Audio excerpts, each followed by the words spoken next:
झारखंड के पूर्व मुख्यमंत्री हेमंत सोरेन के बाद दिल्ली के मुख्यमंत्री अरविंद केजरीवाल की गिरफ्तारी से धन शोधन निवारण अधिनियम 2002 पीएमएलए कानून को लेकर चर्चा तेज हो गई है। विपक्ष का आरोप है कि केंद्र सरकार ने पीएमएलए को इतना कड़ा कानून सिर्फ विपक्षी नेताओं को निशाना बनाने के लिए किया है, जबकि सच्चाई यह है कि अटल बिहारी वाजपेयी सरकार के दौरान 2002 में बनाया गया पीएमएलए कानून मनमोहन सिंह को यूपीए सरकार के दौरान जुलाई 2005 में से लागू किया गया।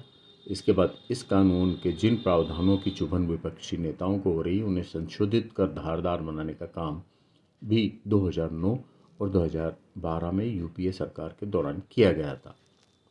इस कानून के कठोर प्रावधान के तहत पहली बार अक्टूबर 2009 में झारखंड के पूर्व मुख्यमंत्री मधु कोड़ा और उनके साथ कई मंत्रियों पर शिकंजा कसा गया। 2010 के बाद 2G घोटाले और कोयला खनन घोटाले सहित तमाम घोटालों में आरोपियों के खिलाफ धन शोधन मामले का शिकंजा कसा। इस कानून के तहत ए राजा सहित कई बड़े नेताओं की गिरफ्तारी के बावजूद तत्कालीन वित्त मंत्री पी चिदम्बरम ने 2012 में इसे संशोधित कर इसे और भी कड़ा बना दिया। इसके बाद इसके आयाम को और बड़ा कर दिया गया। 2022 में पीएमएलए के खिलाफ दाखिल याचिकाओं को खारिज करते हुए सुप्रीम कोर्ट ने अपने फैसले में चिदम्बरम के 2012 में संसद में दिए गए बयान का भी हवाला दिया था। मज़ेदार बात यह है कि इन याचिकाकर्ताओं में चिदम्बरम के बेटे और कांग्रेस सांसद कीर्ति चिदम्बरम भी शामिल थे। यही नहीं, सुप्रीम कोर्ट ने अपने फैसले में 1999 में वाजपेयी सरकार में तत्कालीन वित्त मंत्री यशवंत सिन्हा के संसद में दिए गए बयान का हवाला भी दिया, जिसमें उन्होंने पहली बार काले धन पर लगाम लगाने के लिए पीएमएलए कानून की जरूरत बताई थी और 2002 में यह कानून पास भी किया गया था।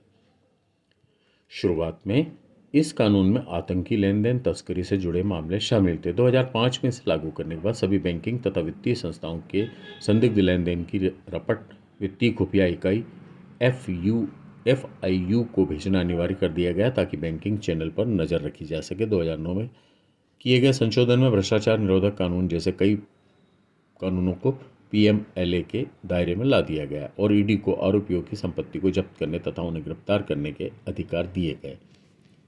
2012 में 28 कानूनों के तहत दर्ज केस में ईडी को पीएमएलए के तहत जांच करने का अधिकार दे दिया गया, जबकि पहले सिर्फ 6 कानूनों में ईडी को यह दिया गया था।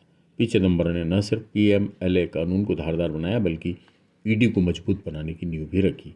2010 तक पूरे देश में ईडी में कर्मचारियों और अधिकारियों के लगभग 600 पद थे, यानी बड़े पैमाने पर धन शोधन के मामलों की जांच के लिए जरूरी संशोधन ईडी के पास नहीं थे। चिदम्बरम ने वित्त मंत्री रहते हुए ईडी में स्वीकृत पदों की संख्या लगभग 4 गुना बढ़ाते हुए 2200 से अधिक कर दी। अधिकारियों तथा कर्मचारियों की इतनी बड़ी फौज के साथ ईडी पूरे देश में एक साथ कई मामलों की जांच करने में सक्षम बन गया।